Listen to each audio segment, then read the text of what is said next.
जय हिंद। आप सभी का स्वागत है ज्ञान गंगा 247 स्टडी प्लेटफॉर्म में। राष्ट्र हित में शिक्षा। This is Mithilesh Singh from ज्ञान गंगा 247 में। दोस्तों, आज है 21 मार्च और 21 मार्च से जुड़े जितने भी करंट अफेयर्स बन सकते हैं सारे इस वीडियो में डिस्कस करेंगे और प्रत्येक क्वेश्चन से इंपॉर्टेंट फैक्ट भी बताऊंगा। तो आप पूरा वीडियो बड़े ध्यान से देखें और सुनें तथा लास्ट में आपसे 2 प्रश्न भी पूछूंगा जिसका आंसर आपको कमेंट्स बॉक्स में बताना होगा। दोस्तों, आपको बता दूं कि यह वीडियो 10 से 15 मिनट की होती है और मेरा मोटो है सीमित समय में बेहतर कंटेंट प्रोवाइड कराना जो आगामी परीक्षा की दृष्टि से महत्वपूर्ण हो। तो चलिए शुरू करते हैं आज के पहले प्रश्न से। आज का पहला प्रश्न है, हाल ही में organisation of economic cooperation development OECD ने वित्तीय वर्ष 2020-24 में भारत की वृद्धि दर कितने प्रतिशत रहने का अनुमान लगाया है। तो दोस्तों, अभी हाल ही में OECD ने भारत की वृद्धि दर 2020 से 2024 के लिए 5.9% का अनुमान लगाया है। दोस्तों, भारत OECD का सदस्य देश है। OECD यानी organisation of economic cooperation development. Bharat OECD विकास केंद्र का 27वां सदस्य बन गया है। 1997 से भारत द्वारा OECD सहयोग कार्यक्रम संचालित किया जा रहा है। OECD 1995 से भारत के साथ सहयोग कर रहा है। OECD का मुख्यालय पेरिस, फ्रांस में है। अब दूसरा प्रश्न, आज का नया क्वेश्चन, दूसरा वाला क्वेश्चन जो है, हाल ही में खबरों में देखा गया रेकून कुत्ता किस क्षेत्र के लिए अस्थानिक है। तो दोस्तों, खबरों में देखा गया रेकून कुत्ता एशिया क्षेत्र से संबंध रखता है। आपको यह चित्र में रेकून कुत्ता दिखाई दिया है। दोस्तों, रेकून कुत्ता जिसे चीनी या एशियाई रैकून कुत्ते के रूप में भी जाना जाता है, पूर्वी एशिया के लिए अस्थानिक है। एक नए अध्ययन में हाल ही में रैकून कुत्ते से SARS-CoV-2 की उत्पत्ति की संभावना प्रदान करने के साक्ष्य मिले हैं, इसलिए यह खबरों में चर्चित है। दोस्तों, ऐसे प्रश्न आपको UPSC में अधिकतर पूछे जाते हैं, तो ये 2023 के लिए महत्वपूर्ण प्रश्न बन जाता है। आपका अगला प्रश्न है, कौन सा शहर वैश्विक मिलेट्स श्री अन्न सम्मेलन का मेजबान है। तो दोस्तों, अभी नई दिल्ली वैश्विक मिलेट्स श्री अन्न सम्मेलन का मेजबान है। दोस्तों, आइए अन्य फैक्ट्स को देखते हैं। नेपाल के तीसरे राष्ट्रपति के रूप में किसे चुना गया है। तो नेपाल के तीसरे राष्ट्रपति के रूप में रामचंद्र पौडेल को चुना गया है।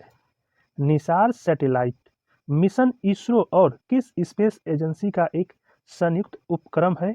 तो निसार सैटेलाइट इसरो और नासा स्पेस एजेंसी का एक संयुक्त उपक्रम है।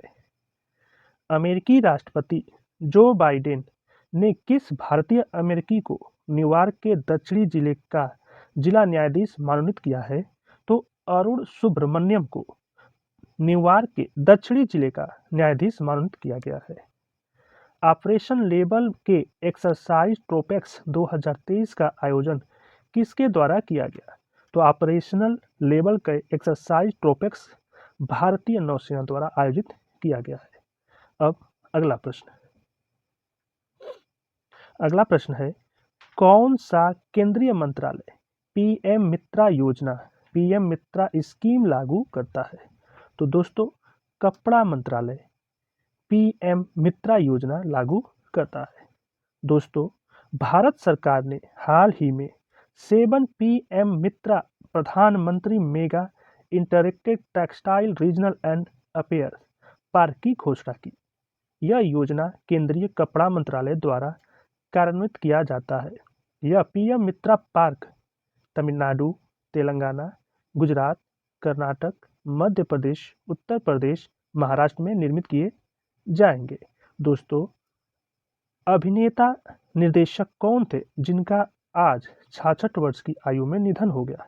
तो ये थे सीता कौशिक। किस दक्षिण अमेरिकी देश ने 25 वर्षों में पहली बार महिलाओं को सेना में भर्ती करने का निर्णय लिया। तो यह देश कोलंबिया बन गया। किसने त्रिपुरा के मुख्यमंत्री के रूप में दूसरी बार शपथ ली। तो ये मानिक शाह बने हैं। अब अगला प्रश्न, आपका अगला प्रश्न है, किस केंद्रीय मंत्रालय ने women and men in India 2022 reports launch की? तो अभी सांख्यिकी और कार्यक्रम कार्यान्वयन मंत्रालय ने women's and men in India 2022 report launch की है। अब देखते हैं इसके बारे में।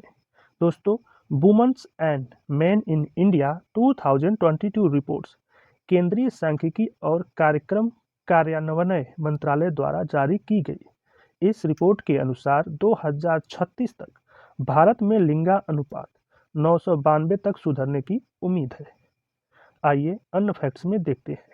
मेघालय में 11वीं विधानसभा का निर्विरोध अध्यक्ष किसे चुना गया? तो ये बनी है थॉमस ए संगमा। हर पेमेंट डिजिटल मिशन को किसके द्वारा लॉन्च किया गया है? तो यह भारतीय रिजर्व बैंक द्वारा।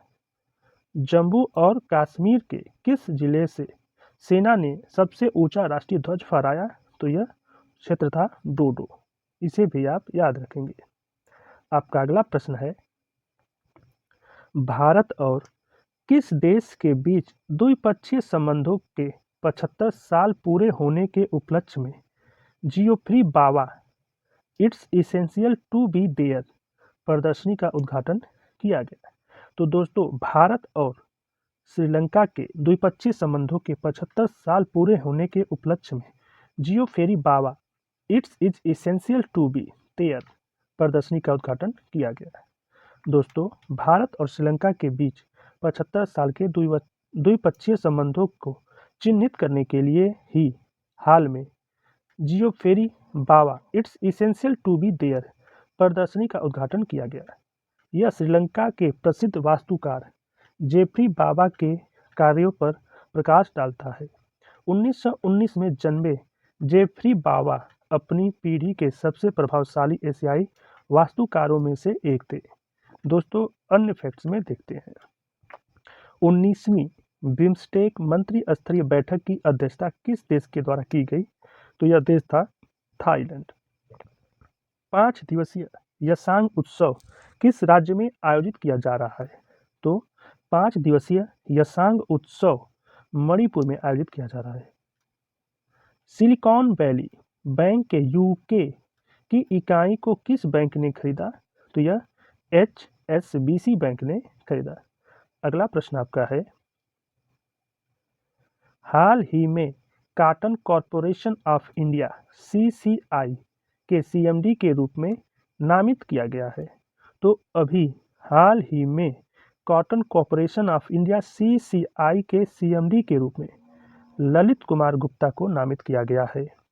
दोस्तों, कैबिनेट की नियुक्ति समिति ACC ने ललित कुमार गुप्ता को cotton corporation of India CCI के नए चेयरमैन और मैनेजिंग डायरेक्टर CMD के रूप में नियुक्ति दी है।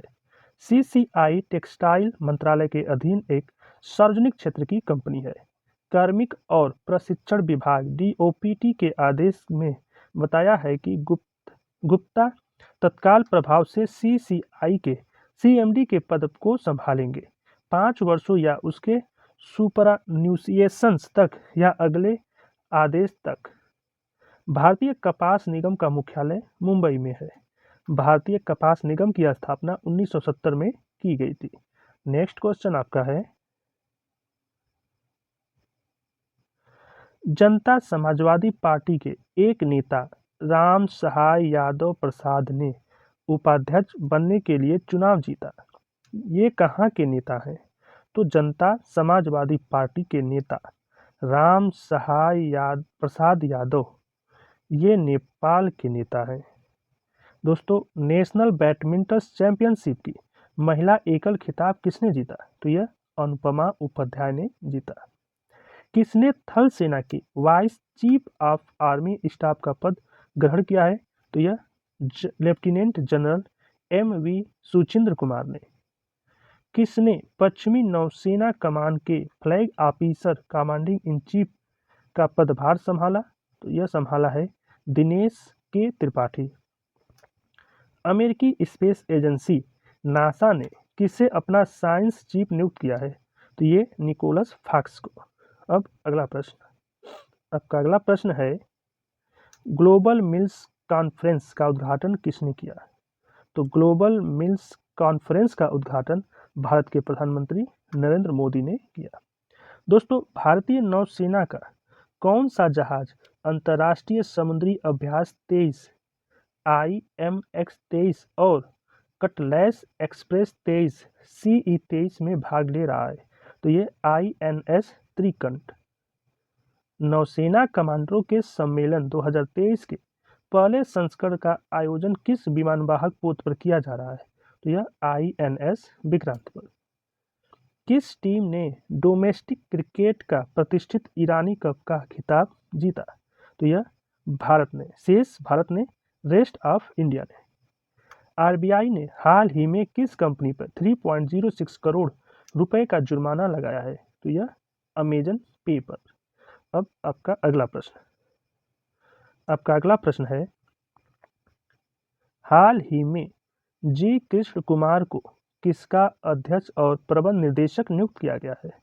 तो अभी BPCL में जी कृष्ण कुमार को अध्यक्ष और प्रबंध निर्देशक नियुक्त किया गया है। दोस्तों, मंत्रिमंडल की नियुक्ति समिति ACC ने Bharat petroleum corporation limited BPCL के तेल विपणन कंपनी OMC के नए अध्यक्ष और प्रबंध निदेशक CMD के रूप में जी कृष्ण कुमार की नियुक्ति के लिए पेट्रोलियम और प्राकृतिक गैस मंत्रालय के प्रस्ताव को मंजूरी दे दी है। वह वर्तमान में इस कार्यकारी निदेशक के रूप में कार्यरत हैं।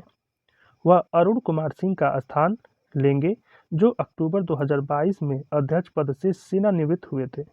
इसके बाद BPCL के निदेशक बेतसा रामकृष्ण गुप्ता CMD का अतिरिक्त प्रभार संभाल रहे हैं। जी कृष्ण कुमार अप्रैल 2025 तक या किसी अन्य नोटिस तक भी जो पहले हो CMD का पद संभालेंगे। अब दोस्तों, कल के प्रश्न का उत्तर।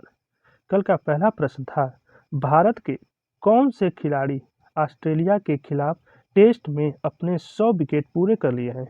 तो अभी रविचंद्र अश्विनी ऑस्ट्रेलिया के खिलाफ टेस्ट में अपने 100 विकेट पूरे कर लिए हैं।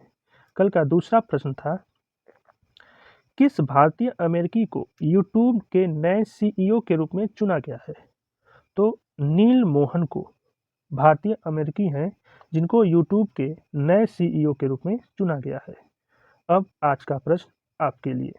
आज का पहला प्रश्न है, भारत और किस देश ने रक्षा और सैन्य सहयोग समझौते पर हस्ताक्षर किए हैं?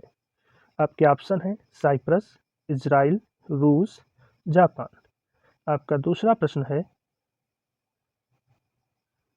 किसने पृथ्वी के निचली कक्षा में पहले 54 स्टारलिंक 0 उपग्रह लॉन्च किए हैं? आपके ऑप्शन हैं इसरो, स्पेसएक्स, जाक्सा या नासा। आप इन प्रश्नों का उत्तर कमेंट्स बॉक्स में दे सकते हैं। तो दोस्तों, ये था आज का करंट अफेयर्स की वीडियो आपको कैसा लगा प्लीज़ कमेंट्स करके ज़रूर बताएं। और अभी तक आपने मेरे चैनल को सब्सक्राइब नहीं किया है तो इसे सब्सक्राइब जरूर कर लें और साथ ही में बेल आइकन को प्रेस कर दें ताकि आपको नए वीडियो का नोटिफिकेशन मिलता रहे। आपको इस चैनल से निश्चित मदद मिलता रहेगा। ज्ञान Ganga 247 always with you. Thanks for supporting and watching video. जय हिंद।